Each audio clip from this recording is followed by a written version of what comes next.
पवित्रः पवित्रो वा सर्वावस्थाङ्गतोऽपि वा यः स्मरेत् पुण्डरीकाक्षम् स बाह्याभ्यन्तरः शुचिः।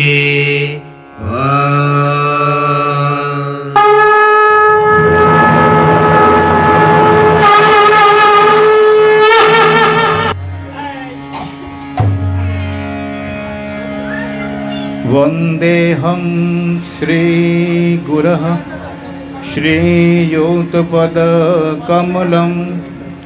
श्रीगुरुन् वैष्णवांश्च श्रीरूपं सग्रजातं सहगण रघुनाथान्वितं तं सजीवं सद्वैतं सवधूतं परिजनसहितं श्रीकृष्ण चैतन्य देवं श्रीराधाकृष्ण पादं सहगण ललितं श्रीविशाखान्वितांश्च गुरवे गौरचन्द्राय राधिकायै कृष्णाय कृष्णभक्ताय तद्भक्ताय नमो नमः।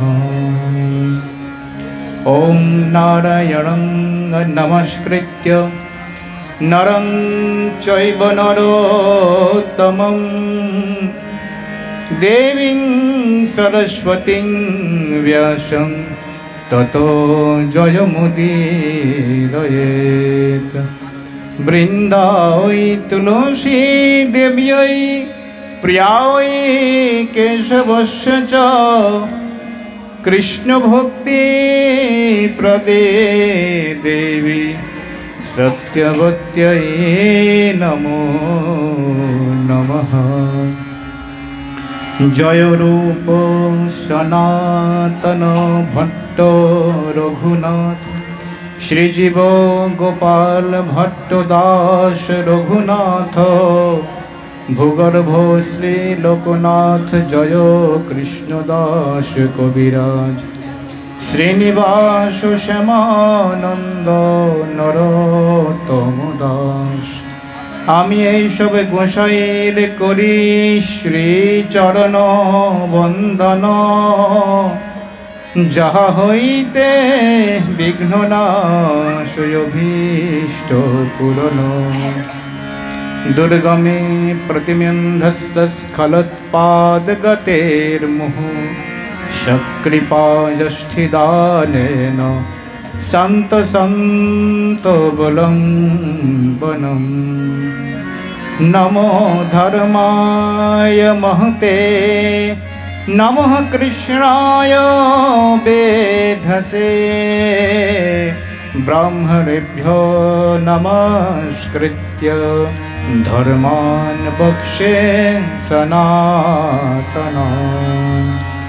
वाञ्छाकल्पतरुभ्यश्च कृपासिन्धुभ्येव च पतितानां पावनेभ्यो वैष्णवेभ्यो नमो नमः। हरि भक्ति पराये च हरिनाम परायणा दुर्वृत्ता वा सुवृत्ता वा तेषां नित्यं नमो नमः। सर्वश्रोता वैष्णवेरे करी नमस्कार सबे पदधूलि देह मस्तके आमार। जय जय निताई गौर सीतानाथ प्रेमानंद हरे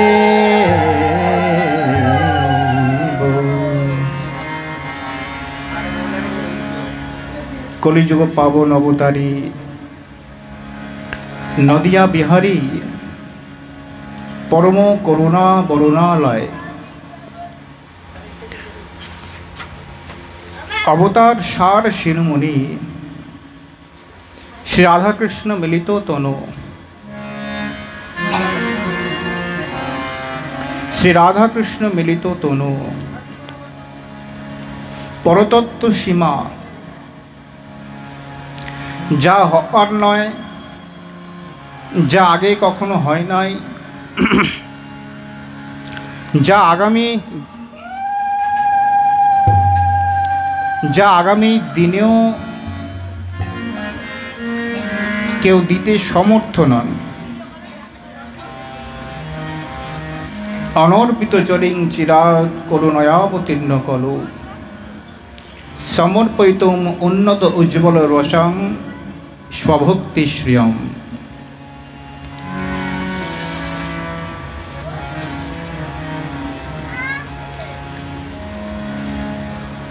সে অনর্পিত, চিরকালের অনর্পিত ধন যিনি আমাদের প্রদান করলেন,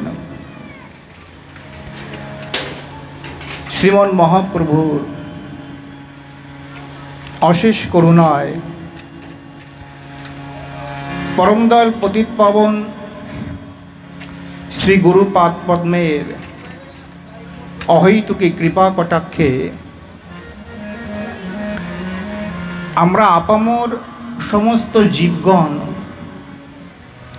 আজকে গৃহকর্তার বিশেষ প্রচেষ্টায়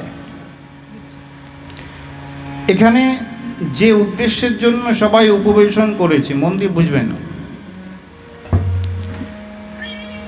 প্রতিটি মানুষ জন্ম থেকে মৃত্যু পর্যন্ত, যেদিন থেকে তার জন্ম হয়, আত্মাটা শরীরে প্রবেশ করে, ভূমিষ্ঠ হলো তখন থেকে না, মাতৃগর্ভে থাকাকালীনই আত্মা শরীর ধারণ করে না? মায়ের গর্ভেই তো শরীরটা হয়ে যায়।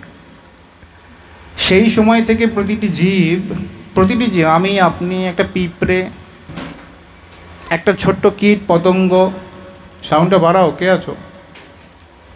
কীট পতঙ্গ, প্রত্যেকটি জীব প্রতিনিয়ত একটি বিশেষ বস্তু পাওয়ার জন্য সবসময় লড়াই করে চলে। জীবনের প্রতিটি মুহূর্ত প্রতিটি জীবের সংঘর্ষময় জীবন। বিনা পরিশ্রমে, বিনা কর্মে, বিনা মাথার ঘাম পায়ে ফেলে, বিনা প্রচেষ্টায়, বিনা সাধনায় কেউ কোনোদিন কোনো কিছু লাভ করতে পারেনি, বর্তমানে পারছে না, আগামী দিনেও পারবে না। পারবেন? কেউ পারবে নাকি বিনা চেষ্টায়, বিনা সাধনায়, বিনা কর্মে, বিনা পরিশ্রমে কিছু পেতে? বলেন না। যদি কেউ কিছু পায়, জানতে হবে সেই কর্মটা সে আগে করে এসেছিল। তাই শ্রী ভগবান শ্রীমদ্ ভগবত গীতায় বললেন, কর্মণ্যেবাধিকারস্তে মা ফলেষু কদাচন। দেখবেন, আমি যখন ছোট ছিলাম, মহাভারত যে সিরিয়ালটা তখন টেলিকাস্ট হতো টিভিতে, তো মহাভারত সিরিয়ালটা তখন আমি একদম ছোট, মানে এই বাচ্চাটার মতো, তখন দেখতে যেতাম, দৌড়ে সবাই মহাভারত দেখতে যেত। অথ শ্রী মহাভারত কথা, महाभारत कथा, महाभारत कथा, कथा है पुरुषार्थ की, ये स्वार्थ की, परमार्थ की, सारथी जिसके भले, श्री कृष्ण भारत पार्थ की। এভাবে শুরু হতো সিরিয়ালটা, এত সুন্দর লাগতো। कथा है पुरुषार्थ की, परमार्थ की, सारथी जिसके भले, श्री कृष्ण भारत पार्थ की। এই কথাটা সাধারণ কথা নয়, অর্থ পরমার্থ সব কিছু পাওয়া যায় ভগবানের কথা শুনলে। সেই অমৃত কথা যখনই এই সিরিয়ালটা শুরু হবে, এই গানটা শেষ হয়ে যেত, তখনই শ্রীমদ্ ভগবদ্ গীতার এই শ্লোকাংশটি উচ্চারণ করা হতো আগেই, কর্মণ্যেবাধিকারস্তে মা ফলেষু কদাচন। কর্মণ্যেবাধিকারস্তে মা ফলেষু কদাচন। অর্থাৎ কর্মে তোমার অধিকার আছে। শ্রীকৃষ্ণ অর্জুনকে বললেন, হে অর্জুন, কিন্তু ফলটা যখন দেব তখন আমি দেব। ফলটা যখন দেব তখন আমি দেব। যেমন তুমি কর্ম করবে ঠিক সেই রকমই তার ফল হবে। তাই কর্ম করার সময় আমার দিকে তাকান, ওইদিকে কিছু নেই, আমার দিকে তাকান। এটা রাখ, রেখে দে। তাই কর্ম করার সময় আমাদের জেনে বুঝে কর্ম করা উচিত। কি আমাদের করণীয়, কি আমাদের অকরণীয়, কি কর্তব্য, কি অকর্তব্য, কি হিত, কি অহিত। বলছে 84 লক্ষ জন্মের পর শাস্ত্রে বর্ণিত আছে, একটা দুটো নয়, মন দিয়ে বুঝবেন। 84 লক্ষ জন্মের পর একটি জীবাত্মা একটি মনুষ্য তনু ধারণ করে। এই মনুষ্য তনুটা, নরতনুটা কি বলছে, শ্রী ভগবানেরই সদৃশ। ভগবান যেমন, আমাদের নরতনুটাও ঠিক সেই রকমই। এর মধ্যে আমাদের শ্রী ভগবান বিশেষ কিছু অধিকার দিলেন, যেগুলি অন্যান্য জীবের নেই। মানুষের বিশেষ কিছু অধিকার আছে যেগুলি অন্যান্য জীবের মধ্যে নেই। সে অধিকারগুলি কি কি বলুন তো? মানুষের কি অধিকার আছে যা অন্যান্য জীবের নেই জানেন? একটা মানুষের সঙ্গে একটা পশুর কি তফাৎ? কখন আমরা চিন্তা করেছি যে রাস্তার ওই কুকুর, ওই ছাগল, ওই পশু, ওই পাখিটা সঙ্গে আমাদের তফাৎটা কি? আমরা কেন শ্রেষ্ঠ জীব?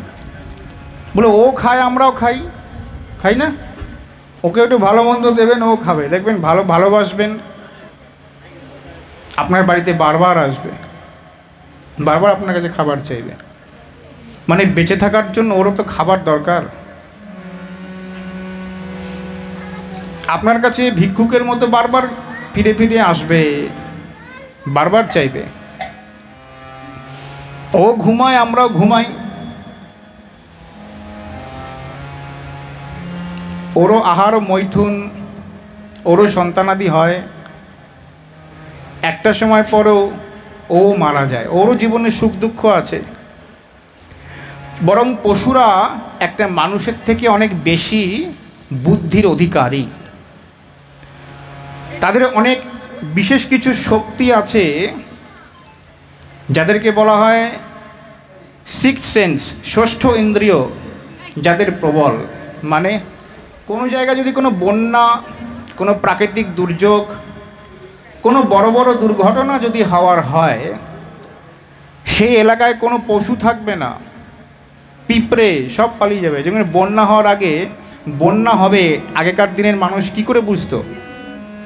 বলছে দলে দলে পিঁপড়েগুলো মাটির গর্ত থেকে বেরিয়ে সারি সারিভাবে লক্ষ লক্ষ পিঁপড়ে এক স্থান থেকে অন্য স্থানে চলে যেত। তারা বুঝতে পারতো কতদিন আগে রওনা করলে কতদিন পরে বন্যা আসবে, কতদিন আগে রওনা করলে আমরা কিভাবে একটা সুরক্ষিত স্থানে পৌঁছাতে পারবো। তাদের মস্তিষ্কের ক্ষমতা হিসাব করে দেখতে গেলে আমাদের থেকে অনেক বেশি। আমরা কিন্তু বুঝি না। এই যে সুনামি হলো, এই যে মহামারী হলো, এই যে এত প্রাকৃতিক দুর্যোগ হলো, এতে কোনো পশু পাখি কীটপতঙ্গ কিন্তু মারা যায়নি, এতে মারা গেছে শুধুমাত্র মানুষ। তাই না? শুনেছেন বাঘ মরেছে? কুকুর মরেছে, শিয়াল মরেছে, শোনেননি? এদেরকে মানুষেরা মারে, এরা না খেতে পেয়ে মরে, রোগে ভুগে মরে, কিন্তু প্রাকৃতিক দুর্যোগে মরে না। তাহলে এদের ক্ষমতা শ্রী ভগবান আমাদের থেকে একটু বেশি দিয়েছেন। তথাপি কেন বলল যে মানুষ হলো এই সৃষ্টির শ্রেষ্ঠ জীব? তার কারণ হলো অন্যান্য পশুর দেহে সব কিছু বর্তমান থাকলেও, সব কিছু তাদের মধ্যে থাকলেও মনুষ্যের থেকে তাদের তফাৎটা কি? একটা মনুষ্য দেহধারী জীব কেন শ্রেষ্ঠ? বলছে একমাত্র মানুষেরই সাধন ভজনের অধিকার আছে, ধর্ম করার অধিকার আছে, সৎ অসৎ বিচার করে সৎ পথে চলার এই সিদ্ধান্তটা মানুষ নিতে পারে। কোনটা সৎ কোনটা অসৎ এটা সে জানে, বিচার করার ক্ষমতা আছে, এবং সে আত্মচিন্তায় নিমগ্ন হতে পারে। তাই মানুষকে সৃষ্টির শ্রেষ্ঠ জীব বলা হয়। তার মানে যদি কোনো মানুষ ধর্ম না করে, যদি কোনো মানুষ ধর্মপথে অগ্রসর না হয়, শাস্ত্র কি বলছে? ধর্মেণ হীনা পশুভি সমানা। ধর্মহীন মানুষ, ধর্মহীন জীব পশুর সমান। ধর্মহীন জীবই হচ্ছে পশু। পশু অন্য কেউ না। চারটে পা থাকলেই সে পশু তা না। আমরাও যদি বসে পড়ি, এটাও আমাদের দুটো পা। যে ধর্মহীন, ধর্মকে ত্যাগ করেছে, ধর্ম বোঝে না, ধর্ম জানে না, ধর্মপথে চলে না, চলার রুচিটাও নেই, সেই হচ্ছে প্রকৃত পশু। ধর্মেণ হীনা পশুভি সমানা। তাই সৃষ্টিতে বলছে মাতৃগর্ভে এক আত্মা, সেই জীবকে ওটা ধারণ করা মাত্রই সে সংঘর্ষ করে চলে। কিসের সংঘর্ষ? কিসের সংঘর্ষ করে? একটি জীব জন্ম থেকে মৃত্যু পর্যন্ত প্রতিটি জীবের একটাই উদ্দেশ্য, একটাই লক্ষ্য থাকে। সারাটা জীবন ধরে একটি বস্তুর পেছনে সে ছুটে চলে। সেটি হচ্ছে কি? সেটি হচ্ছে সুখ, সেটি হচ্ছে আনন্দ। আমরা যে কর্ম করি না কেন তার মূলে আছে সুখ বা আনন্দ। চাষ করেছি কিন্তু চাষে সেরকম ফসল হয়নি, চাষের মুখটা শুকিয়ে গেছে। এই রে, চাষ করলাম, এত সেরকমভাবে ফসল হলো না, দাম পেলাম না। কি গো, তোমার দুঃখ কিসের? বলে এইবার চাষবাস করলাম কিন্তু কোনো ফসলটা সেরকম হলো না, মুখটা শুকিয়ে গেল। আমরা আহার করি, আমরা শয়ন করি, আমরা বিহার করি, আমরা কোনো স্থানে ঘুরতে যাই, আমরা পড়াশোনা করি, জ্ঞান লাভ করি, আমরা কারোর সঙ্গ করি, আমরা কারোর সঙ্গে বন্ধুত্ব করি, কাউকে ভালোবাসি, কাউকে বিবাহ করি, যাই করি না কেন মূলে আছে আনন্দ। যার সঙ্গে থেকে আমরা আনন্দ পাই না তার সঙ্গ বেশিক্ষণ করতে ইচ্ছা করে না। তাই প্রতিটি জীবের একটি উদ্দেশ্য, সেটা হচ্ছে জীবনের উদ্দেশ্য হচ্ছে আনন্দ। সচ্চিদানন্দ রূপায় বিশ্বৎপত্যাদি হেতবে তাপত্রয় বিনাশায় শ্রীকৃষ্ণায় বয়ং নমঃ। কৃষ্ণ কথা, ভাগবত কথা, এই কথার মধ্যে কি আছে?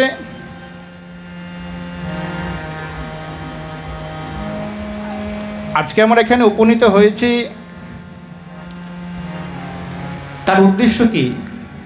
এই গৃহকর্তা কেন আমাদের এখানে ডেকেছেন? আমরা কি শুনতে এসেছি?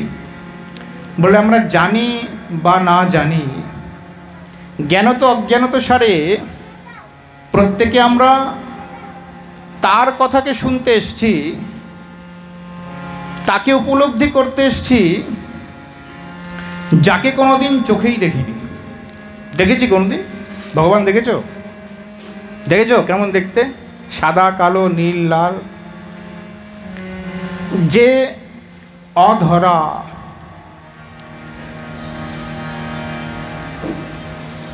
কিন্তু আমাদের একটা অজানা আকর্ষণ আমাদের প্রত্যেককে এখানে টেনে নিয়ে এসেছে। কার আকর্ষণ? বলে দিচ্ছি, তার আকর্ষণ। হ্যাঁ, এই আকর্ষণের জন্যই তিনি হলেন কৃষ্ণ। আকর্ষয়তি ইতি কৃষ্ণ, যিনি আত্মারাম, আপ্তকাম, সমস্ত কিছুকে নিজের দিকে আকর্ষণ করতে পারে। বাচ্চাগুলোকে রেখে এসো না, যাও, বাচ্চাগুলোকে এখান থেকে নিয়ে যাও, এখান থেকে নিয়ে যাও বাচ্চাকে।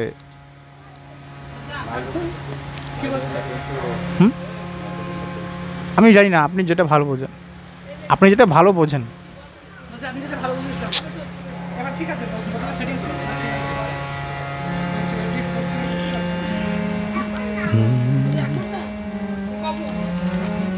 সব কিছুই তার আকর্ষণে কিন্তু নিজের লক্ষ্যে ছুটে চলেছে। কেন্দ্রবিন্দু হচ্ছেন তিনি। আর কি? কর্ষয়তি ইতি কৃষ্ণ, যিনি আমাদের হৃদয়কে কর্ষণ করেন, তিনি হলেন কৃষ্ণ। প্রত্যেকে আমরা আজ বলছে প্রত্যেকের জীবনে বিভিন্ন কর্মের সঙ্গে আমরা যুক্ত হই। বিভিন্ন সময়, বিভিন্ন কালে, বিভিন্ন পরিস্থিতিতে, বিভিন্ন অবস্থায়, বিভিন্ন স্থিতিতে দেহ মনের বিভিন্ন চাহিদা ইত্যাদি পূরণ করার জন্য বিভিন্ন দিকে আমরা অগ্রসর হই। কিন্তু বলছে জীবনে হরি কথা শ্রবণ করার মতন সৌভাগ্য সবার জীবনে আসে না। মহাজনগণ বললেন অল্প ভাগ্যে হয় না। এই হরিকথা শ্রবণ করার জন্য শ্রীমদ্ ভাগবতে বর্ণিত আছে, মহারাজ পরীক্ষিত যখন অভিশাপগ্রস্ত হলেন, তিনি জানতে পারলেন শৃঙ্গী মুনির দ্বারা তিনি অভিশপ্ত, যে এখন থেকে আগামী 7 দিনের মধ্যে তোমার তক্ষক নাগের দংশনে মৃত্যু হবে। যদি আপনি শোনেন আপনি 3 দিন পর মরে যাবেন, ধরুন ডাক্তার আপনাকে বলেছে যে আপনার এমন একটা রোগ হয়েছে আপনি 3 দিনের বেশি বাঁচবেন না, তার মানে তো আপনি বেঁচে থাকতে থাকতেই মরে গেলেন না? প্রতি মুহূর্তে মৃত্যুর যন্ত্রণা, মৃত্যুর ভয় আপনাকে গ্রাস করবে। আমরা কিসের আশা নিয়ে বেঁচে আছি? মৃত্যুই তো সত্য, এই জীবনটা তো সত্য নয়। কে কখন মরে যায় তার কোনো ঠিক নেই। আমরা এই মহাশূন্যের মধ্যে ভাসমান একটি ছোট্ট গ্রহ। শাস্ত্র বলছেন ব্রহ্মাণ্ড হচ্ছে অনন্ত কোটি ব্রহ্মাণ্ড। কোটি শব্দের অর্থ হচ্ছে এই অযুত লক্ষ নিযুত কোটি তা নয়। কোটি মানে হচ্ছে প্রকার, অনন্ত প্রকারের ব্রহ্মাণ্ড। অনন্ত মানে হচ্ছে যার কোনো শুরু নাই, যার কোনো শেষও নাই। সনাতন শাস্ত্র কত সুন্দর ব্যাখ্যা করলেন পুঙ্খানুপুঙ্খভাবে, যে অনন্ত কোটি ব্রহ্মাণ্ড এই মহাশূন্যের মধ্যে ভাসছে, ঘুরপাক খাচ্ছে। নক্ষত্রকে কেন্দ্র করে গ্রহ উপগ্রহগুলি ঘুরছে নিজের কক্ষপথে। তার মধ্যে একটা ছোট্ট জায়গায় আমরা আসি, জন্ম হয়, আবার জন্ম হয়, কিছুকাল বেঁচে থাকি। কতদিন বেঁচে থাকবো কেউ জানি না। আমাদের আয়ুষ্কাল কত কেউ কি হিসাব করে বলতে পারবেন? কে কতদিন বাঁচবো আমরা? শিশু গর্ভেই মৃত্যু হয়, বাচ্চারা অনেকে গর্ভেই মারা যায় না, মায়ের গর্ভপাত হয়, মরা শিশু জন্ম হয়, জন্মের পরে মরে যায়, শিশু অবস্থায় মারা যায়, কেউ রোগে ভুগে মরে, কেউ দুর্ঘটনায় মরে, কেউ মহামারীতে মরে। কে কখন মরে যাবে তার কোনো ঠিক আছে? কেউ জানে? বলে না। আমরা বেঁচে আছি, এটাই হচ্ছে আশ্চর্য। মৃত্যুই হচ্ছে পরম সত্য। যুধিষ্ঠির মহারাজকে বক্রূপী যক্ষ প্রশ্ন করলেন, পঞ্চপাণ্ডবের মধ্যে অগ্রজ যুধিষ্ঠির, তাকে প্রশ্ন করলেন, তারা যখন অজ্ঞাতবাসে ছিলেন জঙ্গলের মধ্যে, বকরূপী যক্ষ যুধিষ্ঠিরকে প্রশ্ন করলেন, যুধিষ্ঠিরের 4টে ভাই নিহত হয়েছে। তিনি বললেন, হে যুধিষ্ঠির, হে ধর্মরাজ, বলো তো এই সংসারের মধ্যে সবচেয়ে আশ্চর্য বস্তু কি? এই সংসারে সবচেয়ে আশ্চর্য বস্তুটা কি? যুধিষ্ঠির উত্তর দিলেন, অহন্যহনি ভূতানি গচ্ছন্তি যমালয়ম। অহন্যহনি ভূতানি গচ্ছন্তি যমালয়ম মানে কি?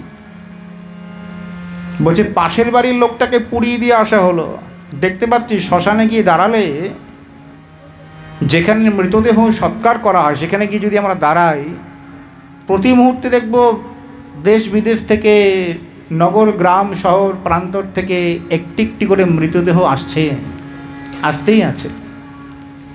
আমাদের দেহের এটাই হচ্ছে পরিণতি। সবাইকে বুড়ো হলে মরব তার কোনো ঠিক আছে? বলে না, মৃত্যুর কোনো সময় নেই, যখন তখন ছবল মেরে দেহ থেকে আত্মাটা নিয়ে চলে যাবে। এটি হচ্ছে চিরসত্য। জন্মিলে মরিতে হবে, অমরকে কোথা রবে। জন্মিলেই মরিতে হবে, অমরকে কোথা রবে। কেউ কোথাও অমর নেই।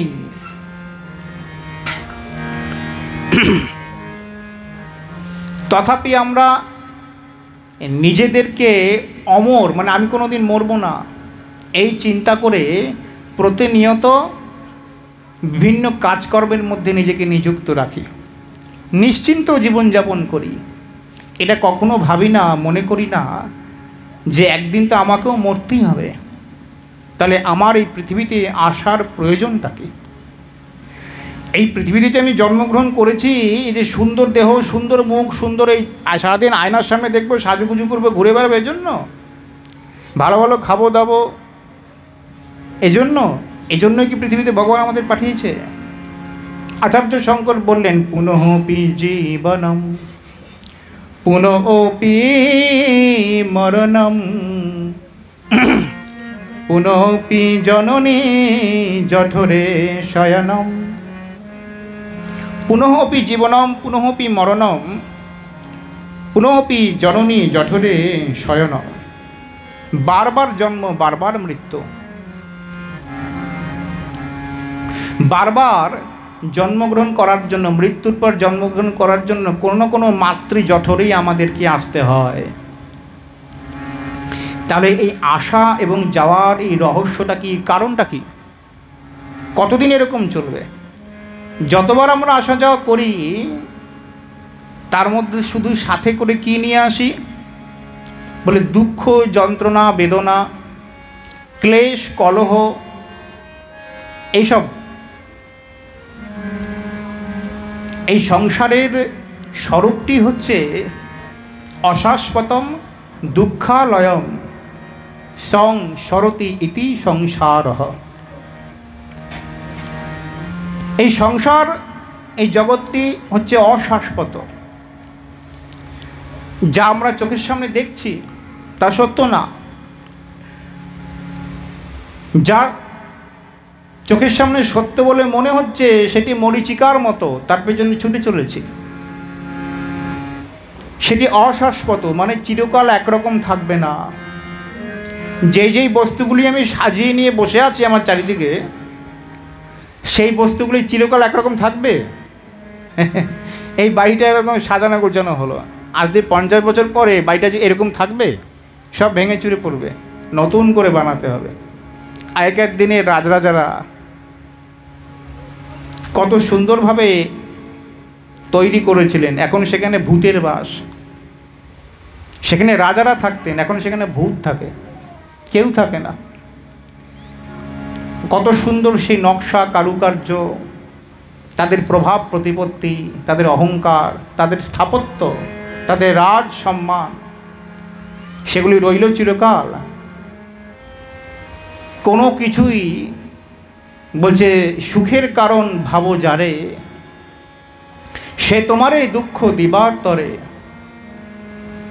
আছে সুখের আকার ধরে। যে বস্তুগুলিকে আমি সাজিয়ে নিয়ে বসে আছি সুখের কারণ মনে করে,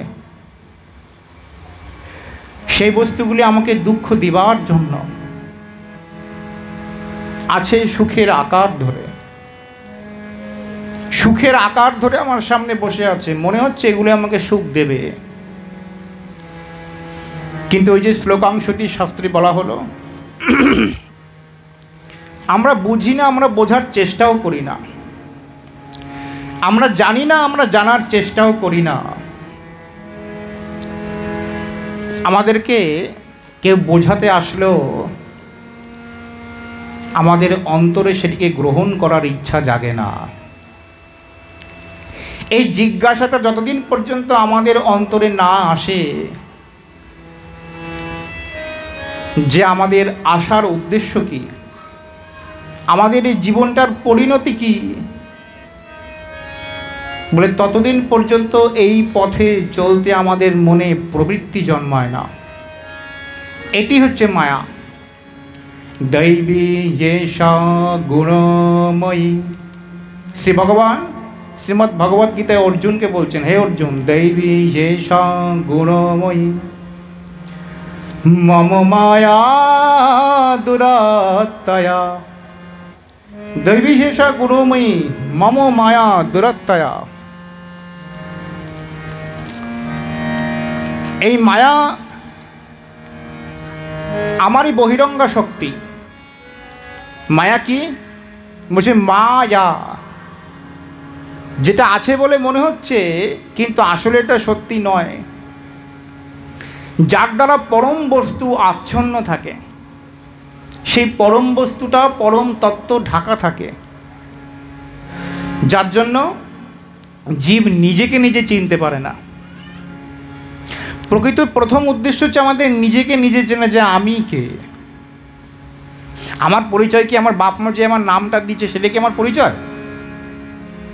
আমি যেখানে থাকি অমুক ঘোষ, অমুক দাস, অমুক ব্যানার্জি, অমুক অমুক হালদার, অমুক পাল, এটা আমার পরিচয়? এটা তো জন্মের পরে ওই হসপিটাল থেকে নিয়ে আসার সময় একটা নাম দিয়েছে, বানানো, এইটার সঙ্গে এটা জুড়ে একটা নাম দিয়েছে। যদি এটাই আমার প্রকৃত পরিচয় হতো তাহলে জন্ম জন্মান্তরে আমার পরিচয় কখনো বদলাতো না। বদলায়? তাই তো, যদি আমার প্রকৃত পরিচয় এইটাই হতো, জন্ম জন্মান্তর আমার পরিচয়টা বদলাতো না, সব কিছু একই রকম থাকতো। কিন্তু জন্ম জন্মান্তরে এই পরিচয় বদলে যায়, প্রতিনিয়ত পরিবর্তনশীল। তাই জীবকে প্রথমে জানতে হয় যে আমি কে। সনাতন গোস্বামীপাদ মহাপ্রভুকে প্রশ্ন করেছিলেন যে আমি কে প্রভু, কে আমি? কেন মনে যারে তাপত্রয়? আমার পরিচয়টা কি? কেন আমাকে তাপত্রয়? মানে তিনটে তাপ প্রতিনিয়ত, আধ্যাত্মিক, আধি দৈবিক, আধি ভৌতিক, এই তিনটে তাপ প্রতিনিয়ত আমাকে জ্বালাতন করছে। আধ্যাত্মিক, আধি দৈবিক, আধি ভৌতিক তাপ কীরকম? আমার প্রারব্ধ যন্ত্রণা দিচ্ছে আমায়, পূর্বকর্মফল।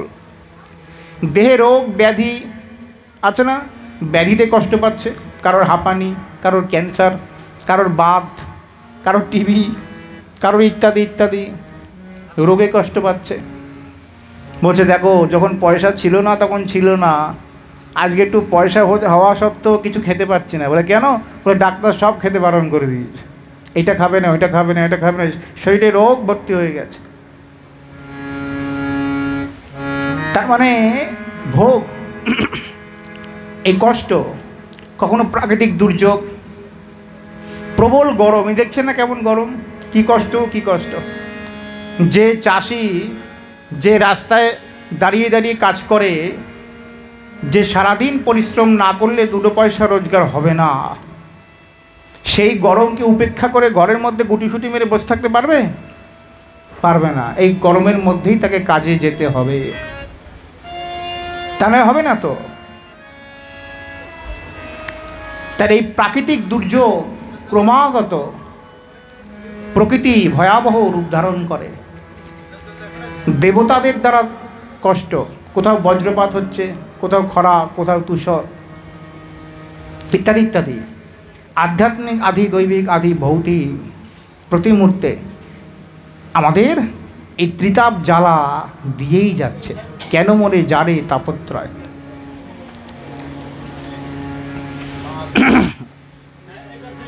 এই তিনটে তাপ আমাকে প্রতিনিয়ত কেন জ্বালা দিচ্ছে, আমার প্রকৃত পরিচয় কি? মহাপ্রভু উত্তর দিলেন, জীব নিত্য কৃষ্ণদাস ইহা ভুলি গেলা, তাই মায়ার পিশাচি তার গলায় বাঁধিলা।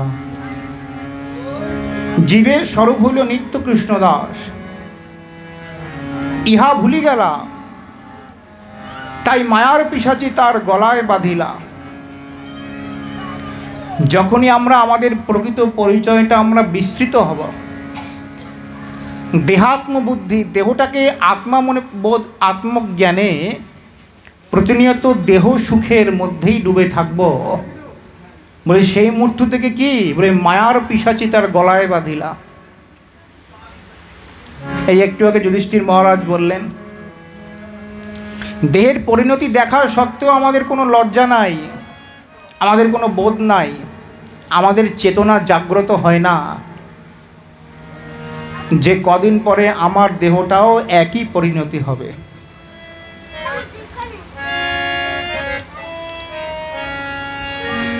তাই বলছে, দৈবী হেষা গুণময়ী মম মায়া দুরত্যয়া। এই মায়া আমারই বহিরঙ্গ শক্তি, মম মায়া, আমার মায়া, দূরত্বয়, একে অতিক্রম করা হচ্ছে, এটি দূরতিক্রম। একে অতিক্রম করা সাধারণের পক্ষে কখনোই সম্ভব নয়।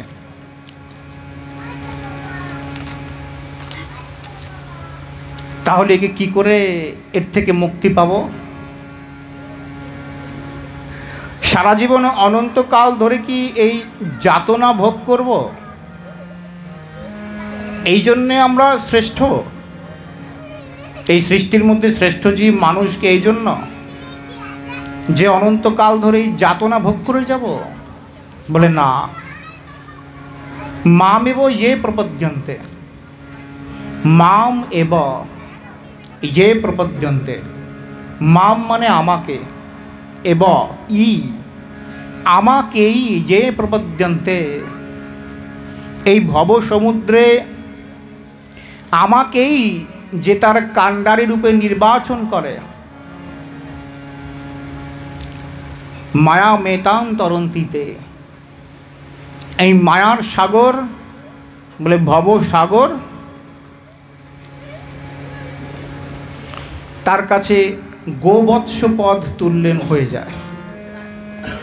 গোবৎস পদ মানে বলে যেটা ছিল সাগর,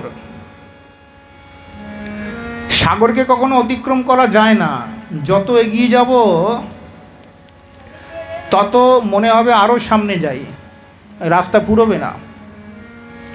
কখনো সাগরকে অতিক্রম কেউ এপার ওপার চলে গেছে বলে শোনা যায় না, এপার ওপার তো দেখাই যায় না। কিন্তু একমাত্র শ্রী ভগবান এবং ভগবানের একান্ত যারা আপনজন, নিজজন, ভগবানের পরম অন্তরঙ্গজন, ভগবৎ পার্ষদ, শ্রী ভগবানের অনুগ্রহ লাভ করেছেন যারা, ভক্তি প্রাপ্ত হয়েছেন যারা, ভগবৎ ভক্ত, ভগবৎ ভক্তের অনুগ্রহ হলে এই ভবসাগর মায়ার সাগর গো বৎসপদ তুল্য হয়ে যায়। অর্থাৎ গরুর বাছুরের যে খুর সেই রকম হয়ে যায় এই ভবসাগর। ভজ হুরে মন শ্রীনন্দ নন্দন অভয় চরণর বিন্দরে। ভজ হুরে মন শ্রীনন্দ নন্দন অভয় চরণর বিন্দরে। ভজ হুরে মন শ্রীনন্দ নন্দন অভয় চরণর বিন্দরে। দুর্লভ মানব জনমহু সত সঙ্গে। দুর্লভ মানব জনম সত সঙ্গে। দুর্লভ মানব জনমহু সত সঙ্গে। দুর্লভ মানব জনম সত সঙ্গে। তর হয়ে ভব সিন্ধুরে। ভজ হুরে মন শ্রীনন্দনন্দন অভয় চরণর বিন্দরে। ভজ হুরে মন শ্রীনন্দ নন্দন অভয় চরণার বিন্দরে। আচার্য শঙ্কর, শঙ্করাচার্য, যিনি সারা জীবন মায়াবাদ প্রচার করে গেলেন, বাজাও বাজাও বাজাও, সারা জীবন মায়াবাদ প্রচার করলেন, ব্রহ্মসত্য জগৎ মিথ্যা। আচার্য শঙ্করের মাতৃদেবী মা যখন শয্যাশায়ী, তখন তিনি মায়ের সামনে, মা কথা দিয়েছিলেন, বাবা তুমি সন্ন্যাস নেবে, নাও, কিন্তু একটা প্রার্থনা তোমার কাছে, জগৎবাসীকে তোমায় ভগবান বলেন। আচার্য শঙ্কর কে ছিলেন? সাক্ষাৎ ভোলানাথ, ভোলা শঙ্করই আচার্য শঙ্কর রূপে জগতে অবতীর্ণ হয়েছেন। মহাপ্রভুর কর্মকেই তারই আদেশে সারা জগতে বেদ প্রচার করার জন্য, সনাতন সংস্কৃতি, সনাতন ধর্মের প্রচারের জন্য। চারিদিকে বৌদ্ধবাদ ছেয়ে গেছিল। বৌদ্ধ সংস্কৃতিকে খণ্ডন করে, বৌদ্ধ মতবাদকে খণ্ডন করে সনাতন মতবাদের পুনঃ প্রতিষ্ঠা করলেন এই ভারতভূমিতে। তিনি হলেন আচার্য শঙ্কর। সেই নবীন সন্ন্যাসী মাকে কথা দিয়েছিলেন যে মৃত্যুকালে মায়ের কাছে তিনি উপস্থিত থাকবেন। মায়ের মৃত্যুকাল উপস্থিত, মা তো জানেন না আমি কখন মরব, কিন্তু আচার্য শঙ্কর জানেন।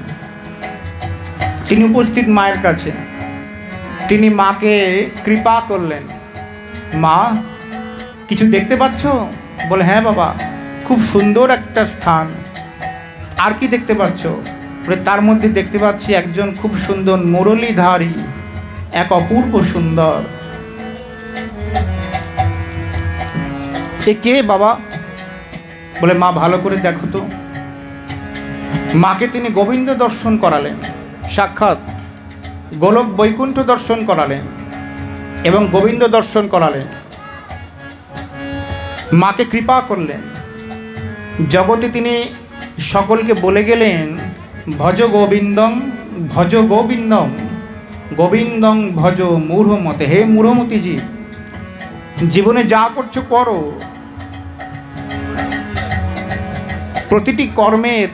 প্রতিটি কর্মের যজ্ঞে যিনি হচ্ছেন সর্বকারণ কারণম, অনাদিরাদি, সেই তোমার মনটা তার শ্রীচরণ কমলেই দাও, তার চরণে নিয়োজিত করো মনটা। ভজ গোবিন্দং, ভজ গোবিন্দং, গোবিন্দং ভজ মূঢ়মতে। শীত আতপ বাত বরিশন,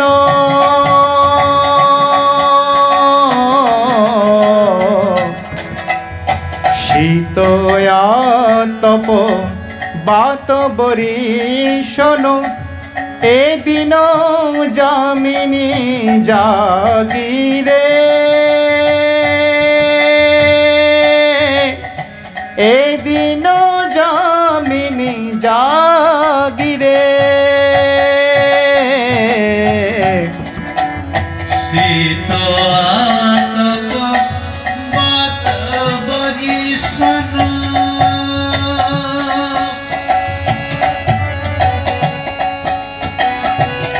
এদিন এদিন যামিনী জাগিরে। বিফলে সে বিনু কৃপণ দুরজন, বিফলে সে বিনু কৃপণ দুরজন। আচ্ছা, সারা জীবন যাদের পেছনে নিজের রূপ যৌবন সমস্ত কিছু ব্যয় করে দিলাম, যাদের জন্য সারাটা জীবন দিয়ে দিলাম, তারা আমাকে কি দিল? কি দিল? কিছু দিল? এটা কখন বুঝবো আমরা? বলে মরার সময়। একজন অধার্মিক ব্যক্তি যিনি ধর্ম করেননি, যার সঞ্চিত কোনো সৎকর্ম নাই, তিনি মৃত্যুর সময় বুঝতে পারেন যে সারা জীবন যাদের পেছনে গরুর মতো, গরু গরু পশুর মতো, গাধার মতো খেটে বেড়ালাম, সে তারা আমাকে কি দিল? পরের জন্মে আবার আসতে হবে। বাসাংশি জীর্ণানি যথা বিহায় নবানি গৃহণাতি নরপরাণি, তথা শরীরায় বিহায় জীর্ণানি অন্যানি সংজাতি নবানি দেহি। শ্রী ভগবান বললেন, বস্ত্র যেমন জীর্ণ শীর্ণ হয়ে গেলে এই দেহটা নতুন বস্ত্র ধারণ করে। ধরুন আপনার কাপড় জামা শাড়ি ইত্যাদি নষ্ট হয়ে গেছে, ছিঁড়ে গেছে, নোংরা হয়ে গেছে, পরার মতো নেই, আপনি ওইটার পরবেন? বলে না। বলে তখন নতুন বস্ত্র যেমন ধারণ করে, এই দেহটার আয়ুষ্কাল যখন শেষ হয়ে যায়, ব্যবহারের যখন অনুপযোগী হয়ে যায়, তখন এই দেহটা ছেড়ে জীব অন্য দেহ ধারণ করে। সে অন্য দেহ ধারণ করে কি করে? সে মুক্তি হয়ে যায়। মানুষ মরে গেলে কি ছাড় পেয়ে গেল? বলে না। এই জন্মে যে কর্মগুলো করলাম সেগুলো আবার আগামী জন্মে ভোগ করতে হবে। তার মানে কর্ম যতক্ষণ আমাদের না শোধরাচ্ছে, ততক্ষণ পর্যন্তই জ্বালা যাতনা ভোগ করে যেতেই হবে। কারোর কিছু ক্ষতি করে, কারোর কিছু সর্বনাশ করে, চালাকি করে, কাউকে ঠকিয়ে, হয়তো এই জন্মে পার পেয়ে গেলাম, লোকবল, জনবল, অর্থবল, কিন্তু ওপরে তো একজন আছে, দেখতে পাচ্ছ সব। পরের জন্মে কি হবে? তখন কোথায় পালাবে? তখন ধরবে একদম। প্রতিটি কর্মের হিসাব আছে আমাদের। দিন রাত্রি যখন যেভাবেই কর্ম করি না কেন, অন্তর্যামী ভগবান সবসময় আমাদের দেখছেন আমরা কোথায় কি করছি। তাই তার কাছে কখনো কপটতা চলে না। তাই সারা জীবন যাদের জন্য কর্ম করলাম, তারা আমাকে কি দিল? জীবনটা ঈশ্বর কেন্দ্রিক হতে হয় আমাদের। যার জীবন ঈশ্বর কেন্দ্রিক নয়, সে পশুর মতো জীবন যাপন করে। তার বেঁচে থাকা এবং মরে যাওয়া একই। বিফলে সে বিনু কৃপণ দুরজন, বিফলে সে বিনু কৃপণ দুরজন, চপল সুখ লব লাগিরে, ভজ হুরে শ্রীনন্দে নন্দন, অভয় চরুণার বিন্দরে, ভজ হুরে মন শ্রীনন্দে নন্দন।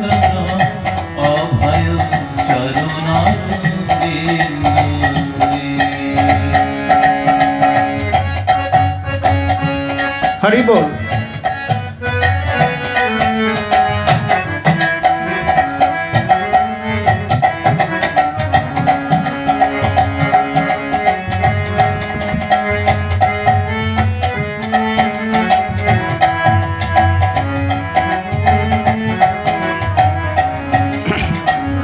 হে ধন যৌবন পুত্র পরিজন,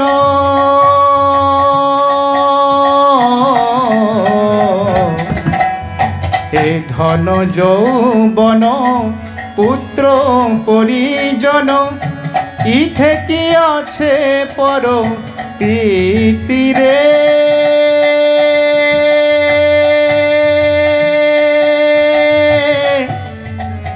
ইথে কি আছে পরতি তীরে। হে ধন যৌবন পুত্র পরিজন,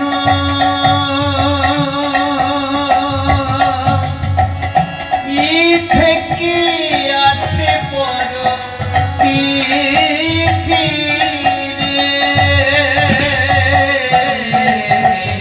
কমল দল জল জীবন টল মল, কমল জল দল জীবন টলমল। মানে কি বলছে?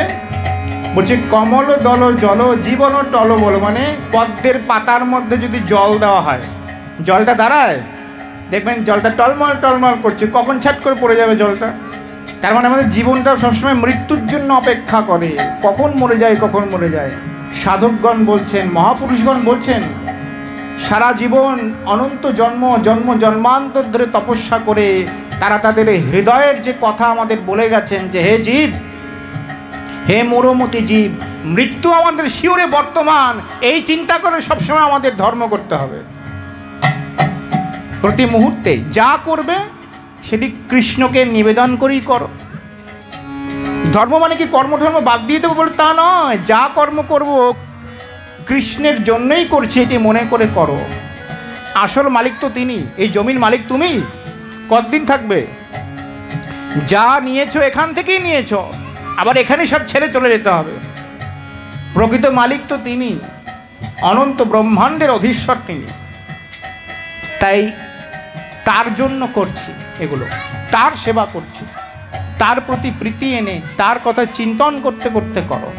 এটি হচ্ছে ধর্ম, এটি প্রেম, এটি যোগ। যোগ অন্য কিছু নয়, যা করছি তার জন্যেই করছি, এই চিন্তাটা আনাই হচ্ছে যোগ। চেতদর্পণমার্জনম ভব মহাদাবাগ্নি নির্বাপনম শ্রেয় কৈরব চন্দ্রিকা বিতরণং বিদ্যাবধূ জীবনম আনন্দাম্বুধিবর্ধনং প্রতিপদং পূর্ণামৃতস্বাদনম সর্বাত্মস্নপনং পরং বিজয়তে শ্রীকৃষ্ণ সংকীর্তনম।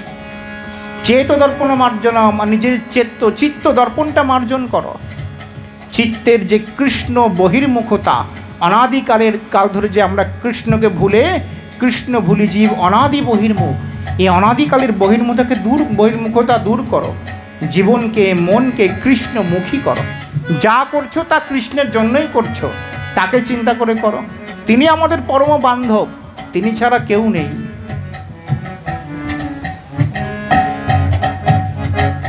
কমল দল জল জীবন টলমল, কমল দল জল জীবন টলমল, ভজ হরি পদ নীতি রে।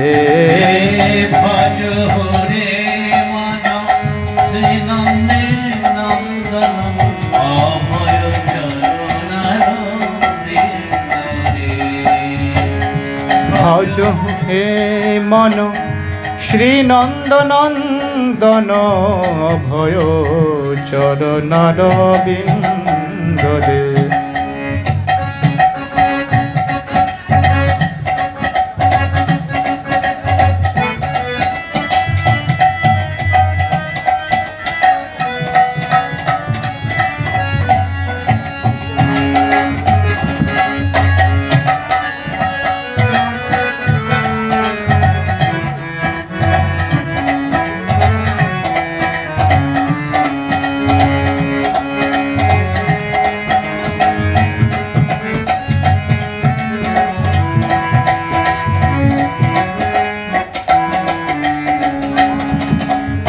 শ্রবণ কীর্তন স্মরণ বন্দন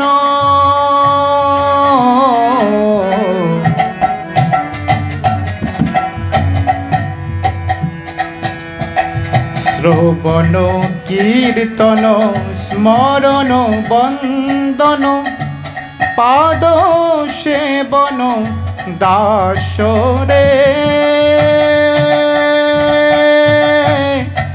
পাদ সেবন দাসরে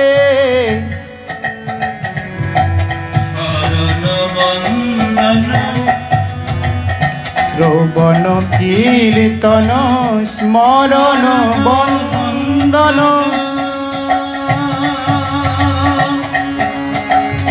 পাদ সেবন দাসরে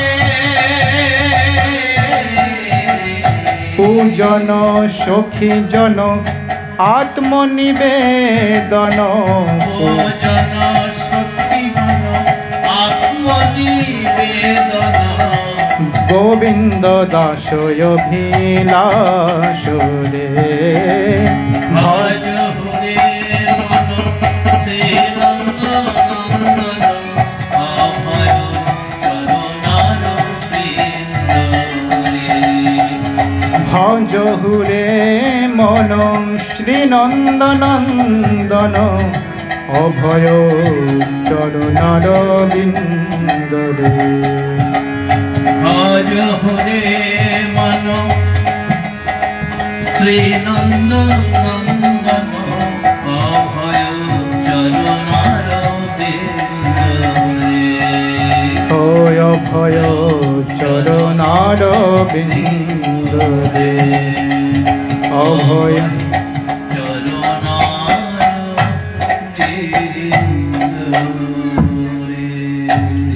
আনুকূল্যস্য সংকল্প প্রাতিকূল্য বিবর্জনম রক্ষিষ্যতীতি বিশ্বাসঃ গোপ্তৃত্বে বর্ণম তথা।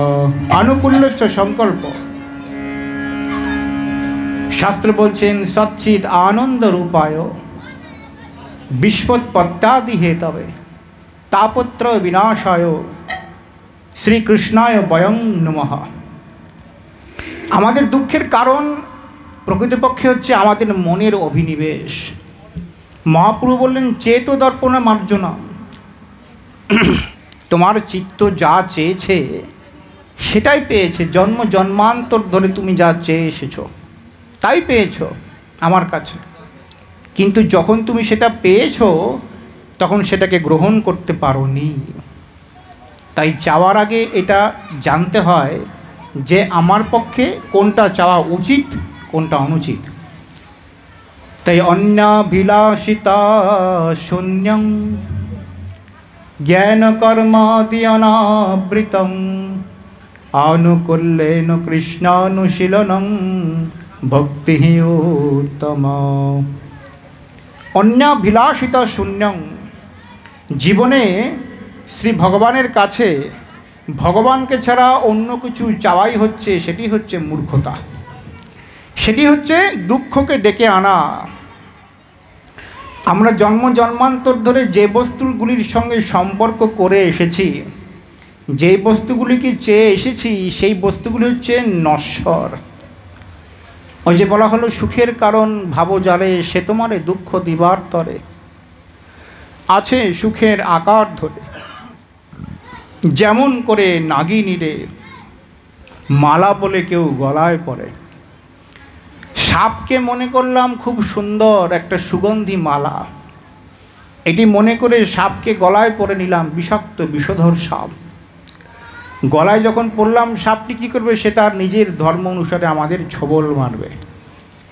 তাই এই সংসারের মধ্যে দুটি বস্তু লুকিয়ে আছে, একটা হচ্ছে সং, একটা হচ্ছে সার। দুটি বস্তুর দ্বারাই সংসারটি তৈরি, একটা হচ্ছে সং, একটা সার। সং বস্তু হচ্ছে অশাশ্বতম দুঃখালয়ম, দুঃখের আলয়। এখানে দুঃখ এবং সুখের আভাস ছাড়া অন্য কিছু পাওয়া যায় না। আমি মনে করছি আমি এটা করলে সুখী হব, কিন্তু আমি সুখী হচ্ছি না, হব না। আমাদের এই যে আশা, সারাটা জীবন এই আশাতেই কেটে যায়। তাই বলা হলো যে সংবস্তুকে পরিত্যাগবশত যিনি সারবস্তু গ্রহণে সক্ষম তিনি হচ্ছেন সাধু। সংবস্তুকে পরিত্যাগবশত গ্রহণ না করে, বর্জন করে, যিনি সংবস্তুকে বুঝতে পেরে তাকে পরিত্যাগ করে যিনি সংসারের মধ্যস্থিত সেই সারবস্তুটিকে অনুভব করতে পেরেছেন তিনি হলেন সাধু। তাই বলা হলো সচ্চিদানন্দরূপায়। কৃষ্ণের স্বরূপ সম্পর্কে কৃষ্ণ কী রকম শাস্ত্র বর্ণনা দিচ্ছেন, বলছে জাগতিক প্রতিটি বস্তু যা আমাদের সামনে দৃশ্যমান হয়, যাদেরকে আঁকড়ে ধরে আমরা জন্ম জন্মান্তর কাটিয়ে দিই, এটি হচ্ছে আমার, এই হচ্ছে আমার একান্ত আপনজন, এই আমাকে সুখ দেবে, এই আমাকে আনন্দ দেবে, এই হচ্ছে আমাদের আশা ভরসা। বলে প্রকৃতির সমস্ত জিনিস পাঞ্চভৌতিক সমাহারের সৃষ্টি। ক্ষিতি, অপ, তেজ, মরুত এবং ব্যোম, জল, অগ্নি, বায়ু, পৃথিবী এবং নভ, এই পঞ্চতাত্ত্বিক সমাহারে সমস্ত পার্থিব জগতের সমস্ত বস্তুকে ঘিরে আমরা মায়িক জীব জন্ম জন্মান্তর অতিবাহিত করে ফেলছি, জন্ম জন্মান্তরকে শেষ করে দিচ্ছি এদের পিছনেই। বলে এটি আমাদের দুঃখের কারণ, আমাদের অবক্ষয়ের কারণ, আমাদের যন্ত্রণা, আমাদের যাতনার কারণ। সচ্চিদানন্দরূপায় বিশ্বৎপত্যাদি হেতবে তাপত্রয় বিনাশায় শ্রীকৃষ্ণায় বয়ং নমঃ। ভগবান ব্যাসদেব শ্রীমদ্ ভাগবতের প্রথম শ্লোকেই তিনি শ্রীকৃষ্ণের বর্ণনা করলেন। তিনি কীরকম বলে, তিনি হলেন সৎ মানে নিত্যম, নিত্য বস্তু। শ্রীকৃষ্ণ হচ্ছেন নিত্য বস্তু।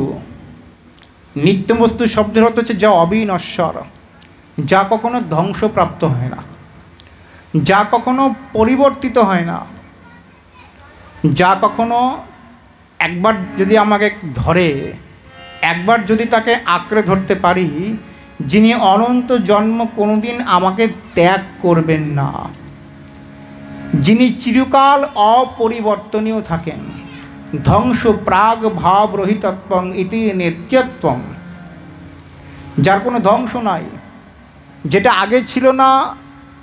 শ্রীকৃষ্ণ জন্মাষ্টমীতে পৃথিবীতে আবির্ভূত হয়েছেন আজ থেকে প্রায় 5000 বছর আগে, তা নয়। তার আগে কৃষ্ণ ছিলেন না? বলে তার আগেও ছিলেন। মহাপ্রভু কি আজ থেকে 500 বছর আগে যে নবদ্বীপে অবতীর্ণ হলেন ফাল্গুনী পূর্ণিমা তিথিতে শ্রীধাম নবদ্বীপে, তার আগে কি মহাপ্রভু ছিলেন না? বলে তার আগেও তিনি ছিলেন। তিনি নিত্য বস্তু, কিন্তু প্রকট লীলা এবং অপ্রকট লীলা এই দুভাগে ভাগ করা হয়। তিনি প্রকট অবস্থায় আছেন, তিনি অপ্রকট অবস্থায় আছেন। কখনো কখনো তিনি নিজেকে প্রকাশ করছেন, কখনো কখনো তিনি সাধারণের কাছে অপ্রকাশিত রূপেই থাকছেন। তাকে জানতে হলে, তাকে বুঝতে হলে বলছে সৃষ্টির প্রতিটি কণায় কণায় তিনি বর্তমান, তিনি বিদ্যমান।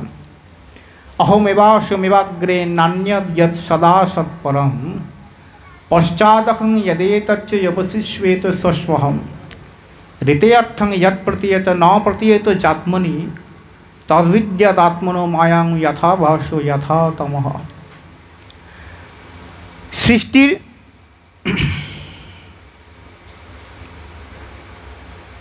সৃষ্টির প্রতিটি কণায় কণায়, প্রতিটি বস্তুর মধ্যে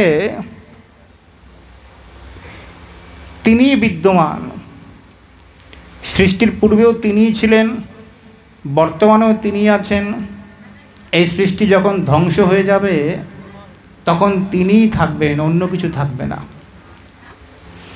বলে জগতের প্রতিটি বস্তুর মধ্যে তিনি থাকতেও তাকে আমরা অপ্রকাশিত দেখছি কেন? তার মহিমাকে বুঝতে পারছি না কেন? বলে দুধের সর্বত্র যে ঘৃত রয়েছে, এই প্রশ্নটি হিরণ্যকশিপুর করেছিলেন তার পুত্র প্রহ্লাদকে। কাশো যদি স সর্বত্র কস্মাৎ স্তম্ভে ন দৃশ্যতে। তোমার প্রভু যদি সর্বত্রই বিদ্যমান হয়, ঈশাবস্যমিদং সর্বম সর্বম খলু ইদং ব্রহ্ম, তাহলে তাকে আমি দেখতে পাচ্ছি না কেন? এই স্তম্ভের মধ্যেও কি তিনিই আছেন? বলে তাকে দেখতে হলে অহংকারের চক্ষু দিয়ে নয়, কোনো পুরুষাকারের চক্ষু দিয়ে নয়, মায়িক চক্ষু দিয়ে নয়, অন্তর চক্ষু দিয়ে দর্শন করতে হয়। চেতদর্পণ মার্জনম। ভগবানকে বুঝতে হলে, তার মহিমাকে অনুভব করতে হলে নিজের চিত্তের যে জন্ম জন্মান্তরের বিকার, অন্য অভিলাষ, একান্ত আপনজন তো তিনি। আত্মার সঙ্গে পরমাত্মা চিরকাল আছেন। পরমাত্মা না থাকলে আত্মার কোনো অস্তিত্বই থাকবে না, তাই তো? তাহলে তিনি হলেন আমাদের চিরকালের অনন্তকালের বন্ধু। সমস্যাটা হচ্ছে আমরা তাকে না চেয়ে, তাকে না চিনতে পেরে আমরা অন্যান্য বস্তুকে চাইছি। এটি হচ্ছে আমাদের দুর্বলতার অধঃপতনের কারণ। ধ্রুব মহারাজ মাত্র 5 বৎসর বয়সে 5 মাস তপস্যা করে শ্রী ভগবানকে যখন লাভ করলেন, ভগবান যখন তাকে বর দেবার জন্য বললেন, হে ধ্রুব, তুমি আমার কাছে কিছু চাও। ধ্রুব তখন একটা কথাই প্রভুকে বললেন যে, হে প্রভু, এতকাল আমি শিশু ছিলাম, অনভিজ্ঞ ছিলাম, অশিক্ষিত ছিলাম, আমার অক্ষর জ্ঞানও হয় নাই, কারণ আমি পড়াশুনো করতেই যাইনি। 5 বছর বয়সে জঙ্গলে চলে এসেছি তপস্যা করতে। পড়াশুনো করতে গেলাম কবে? শিখলাম কবে? আমার অক্ষর জ্ঞানও হয় নাই।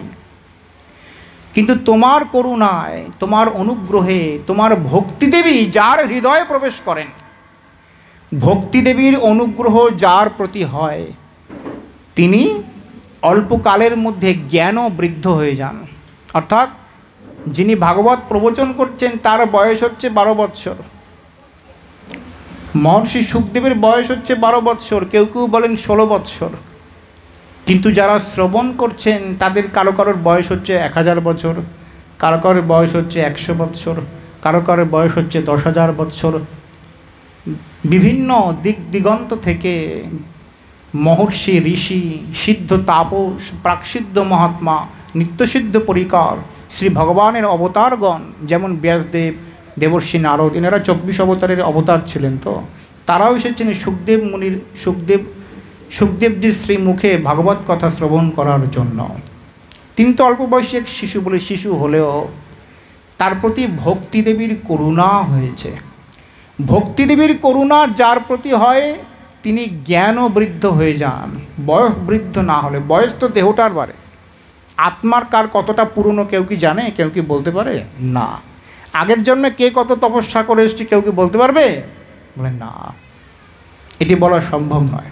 হে প্রভু, আমি 5 মাস তপস্যা করে আমি এটি অনুভব করেছি যে আমার প্রতিটি জীবের অনন্তকালের অনাদিকালের দুঃখ হচ্ছে তোমার কাছে তোমাকে না চেয়ে অন্য বস্তুকে চাওয়া।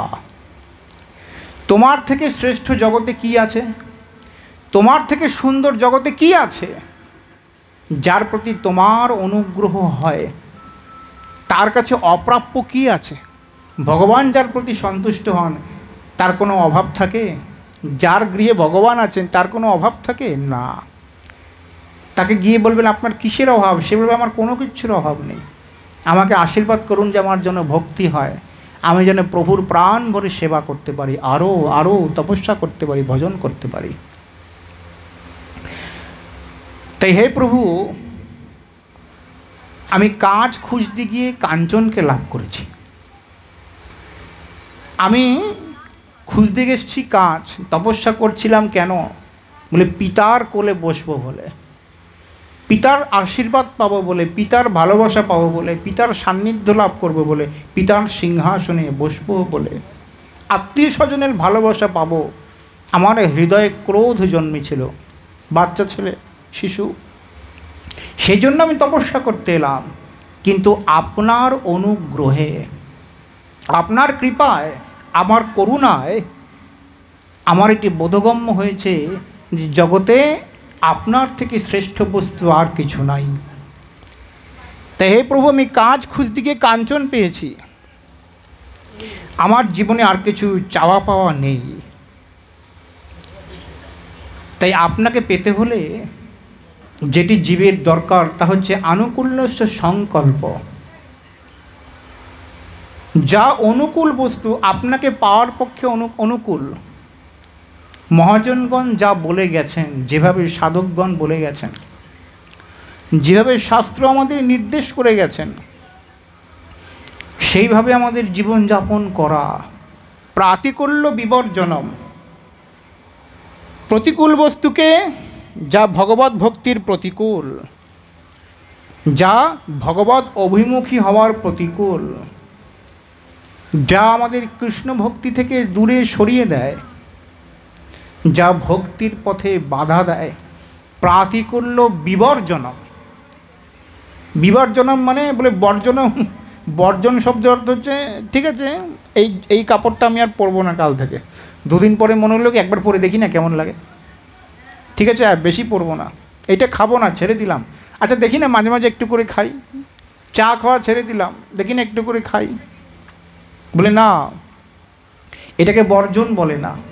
একজন সুগারের রোগী মানে ডায়াবেটিক পেশেন্ট, মধুমেহ রোগী, তিনি ডাক্তারের কাছে গেছেন, ডাক্তার বলছে কি খাও তুমি, সুগার হচ্ছে তোমার 510, কি খাও বাড়িতে, বলে রুটি, বলে কতটার কয়টা করে রুটি খাও, বলে 20টা রুটি খাই, বলে কতটুকু আটা থাকে, বলে 1 কেজি আটা রুটি খাই, বলে এই কালকে থেকে 10 টাকা হাফ খাবি রুটি, অর্ধেক খাবে আর এই ওষুধগুলো খাবে, বলে আর ঠিক আছে, অর্ধেক রুটি খায়, অর্ধেক রুটি কি ডাক্তারখানায় গেছে 2 মাস পরে, দেখি কত সুগার, বলে সুগার তো কমেনি ডাক্তারবাবু, এই রুটি কমিয়েছিলি খাওয়া, বলে হ্যাঁ রুটি কমিয়েছি খাওয়া, আগে 20টা খেতাম এখন 10টা খাই, না ও ঠিক আছে অর্ধেক রুটি খাবি, 10টা থেকে হয়ে গেলো 5টা, আবার 2 মাস পরে গেল, সুগার কমেছে, বলে না, রুটি কটা খাচ্ছিস, বলে আপনি বলেছিলেন 20টা থেকে 10টা, 10টা থেকে হলো 5টা, বলে তাও কমেনি, বলে না, আরও অর্ধেক খাবি, 2টো করে খাবি, আরও অর্ধেক খাবি, বলে ডাক্তারবাবু আর কমাবেন না, বলে কেন, বলে প্রথমে 1 কেজি আটার 20টা রুটি হতো, সেখানে 1 কেজি আটার 10টা রুটি করি, এখন 1 কেজি আটার 5টা রুটি করি, এখন আমার বউ 1 কেজির আটা দিয়ে 2খানা রুটি আর করতে পারবে না, মানে রুটি খাওয়া কমিয়েছে কিন্তু আটাটা কমায়নি। ডাক্তার রুটি কম খেতে বলেছে, আটা কিন্তু কমাতে বলেনি, আপনি তো আটা কমাইতে বলেননি, বলে আরে তুই আটা কমাসনি, বলে না আপনি তো আটা কমাতে বলেন নাই। তাই বলছে প্রাতিকূল্য বিবর্জনম, যা আমাদের সৎপথে চলার বাধক, যে বস্তুকে একবার ত্যাগ বলে ফেলা, থুতু যেমন আমরা চাটি না, একটা রাস্তায় থুতু ফেলে দিলাম সেটাকে চাটি কখনো না, বিশেষ রূপে বর্জন করেছি, যেটাকে একবার বর্জন করে দিলাম ছি, যে বিশেষ রূপে বর্জন, তাই বলা হলো বিবর্জনম। তাহলে শুধু বর্জনম বললেই তো হতো, বিবর্জনম কেন বললো, বলে বিশেষ রূপে বর্জন। রক্ষিষ্যতি ইতি বিশ্বাস, ভগবান বললেন অনন্য চিন্তন্ত মাং যজনা পর্যুপাসতে তেষাভি নিত্যযুক্ত নাম যোগক্ষেমং বহাম্যহম।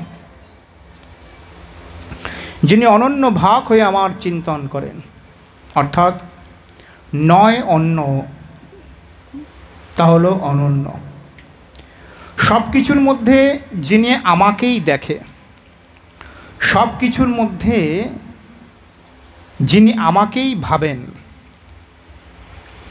প্রতি মুহূর্তে যার মনটা আমার শ্রীচরণে নিবেদিত, কর্ম করছেন কিন্তু সব কর্ম আমাকেই সমর্পণ করছেন,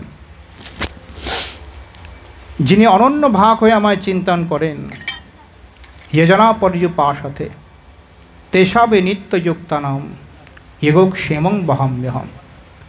তার যোগ এবং ক্ষেম আমি বহন করি। যোগ মানে অপ্রাপ্ত বস্তুর প্রাপ্তি এবং প্রাপ্ত বস্তুর সংরক্ষণ। যিনি ভগবৎ চরণে নিজেকে একবার সমর্পণ করেন, তার সব কিছু, সব দায়িত্ব শ্রী ভগবানের, রক্ষিষ্যতি ইতি বিশ্বাস। কৃষ্ণ কৃপা করিবেন দৃঢ় করি মানে, কৃষ্ণের কৃপার প্রতি দৃঢ় বিশ্বাস। গোপতিত্বে বরণং তথা, কৃষ্ণ প্রতি মুহূর্তে তার প্রতিটি বস্তুর খেয়াল রাখেন।